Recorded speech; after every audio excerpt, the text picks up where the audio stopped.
ஆண்டவராகிய இயேசு கிறிஸ்துவின் நாமத்தில் புதிய மாதத்தின் காலை வாழ்த்துக்கள்.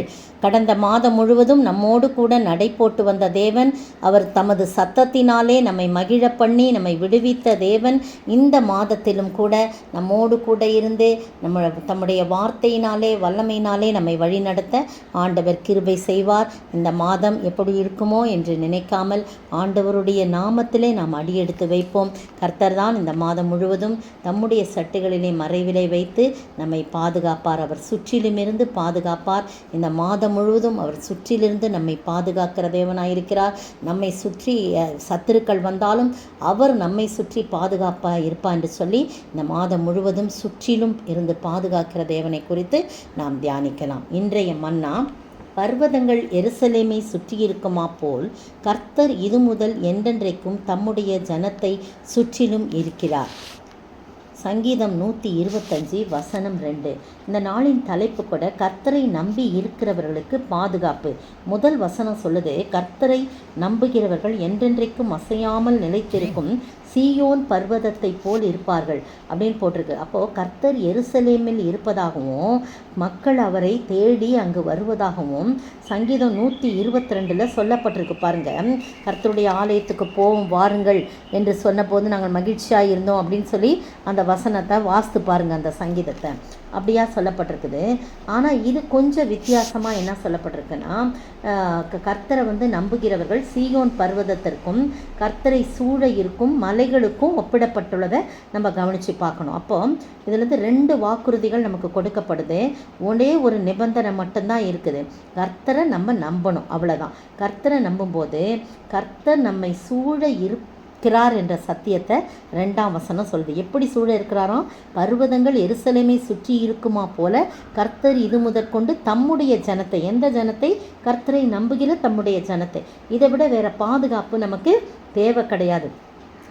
ஆகாமியனா அடுத்த வசனம் பாருங்கள், ஆகாமியம்னா அநீதின்னு சொல்லப்பட்டிருக்கு இல்லையா? ஆகாமியனா அநீதி உபத்திரவம் இப்படிலாம் கொஞ்ச காலம்தான் இருக்கும்னு சொல்லி இந்த வசனம் சொல்லுது. ஆனால் ஆண்டவருடைய பாதுகாப்பு நமக்கு என்றென்றைக்கும் நிலைத்திருக்கிறது என்று சொல்லி நம்ம தைரியமாக நம்ம என்ன பண்ணலாம், சொல்லலாம். ஆண்டவருடைய பாதுகாப்பு நமக்கு பாருங்கள். கர்த்தருடைய பிள்ளைகளுக்கு விரோதமாக எந்த காரியம் வந்தாலும் அவர் தமது ஜனத்தை அப்படியே பாதுகாக்கிறார். எப்படி பாதுகாப்பார்? கரத்தின் நிழலினால் அப்படியே நம்மளை சுற்றி வச்சுக்குவார்.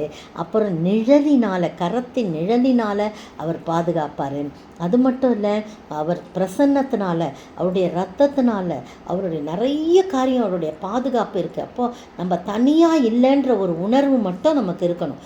தனியாக இல்லை, என்னை சுற்றிலும் ஆண்டவர் தம்முடைய என்னை சுற்றிலும் அவர் இருக்கிறாரு. எப்படிலாம் இருக்கா? தேவ தூதர்களை வச்சு பாதுகாக்கலாம், ஏதாவது ஒரு வழிமுறைகள். ஆனால் நம்மளை சுற்றிலும் அவர் இருக்கிறார். யார்? கர்த்தரை நம்பும்போது. நம்முடைய வாழ்க்கையில் நம்முடைய நம்பிக்கை ஆண்டவராய் மட்டும்தான் இருக்கும்போது நம்ம சோர்ந்து போகிற நேரம், நமக்கு பிரச்சனை வர நேரம் எல்லாத்துலேயும் அவருடைய கிருபை என்ன பண்ணும்? சூழ்ந்து கொள்ளும். அவரே நம்மை சுற்றி நிற்கிறவராய் காணப்படுகிறார். அப்படிப்பட்ட ஆண்டவரை நாம் நோக்கி பார்ப்போமா? ஜெபிப்போம். சோர்ந்து போன நேரத்தில் எல்லாம் என்னை சூழ்ந்து கொண்ட கிருபை இது. சத்துருவின் சோதனை எல்லாம் என்னை விடுவித்த கிருபை இது. கிருபையே கிருபையே மாறாத நல்ல கிருபையே.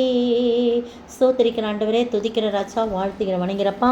நம்முடைய கிருபை கடந்த மாதம் முழுவதும் எங்களோடு கூட இருந்தது போல இந்த மாதத்திலும் ஆண்டவரே தகப்பனே, எங்களை சுற்றிலுமிருந்து எங்களை பாதுகாக்கிற தேவன். கர்த்தரை நம்புகிறவர்களுக்கு நீர் சுற்றிலுமிருந்து பாதுகாப்பு கொடுக்கிறீர். நன்றியோடு ஸ்தோத்திரிக்கணும். தொடர்ந்து இந்த மாதம் முழுவதும் எங்களோடு கூட இருந்து எங்களை வழிநடத்தி எல்லா தீமைக்கும் விலக்கிமிட்டு எங்களோடே நீர் கூடவே இருக்கிறேன் என்ற நம்பிக்கையிலும் விசுவாசத்திலும் இந்த மாதத்தை நாங்கள் துவங்க நீர் உதவி செய்ய வேண்டும் என்று கர்த்தரும் மீட்பரும் ராஜாவுமாகிய இயேசு கிறிஸ்துவின் விலையேறப்பட்ட நாமத்தில் ஜெபிக்கிறேன் பிதாவே, ஆமேன்.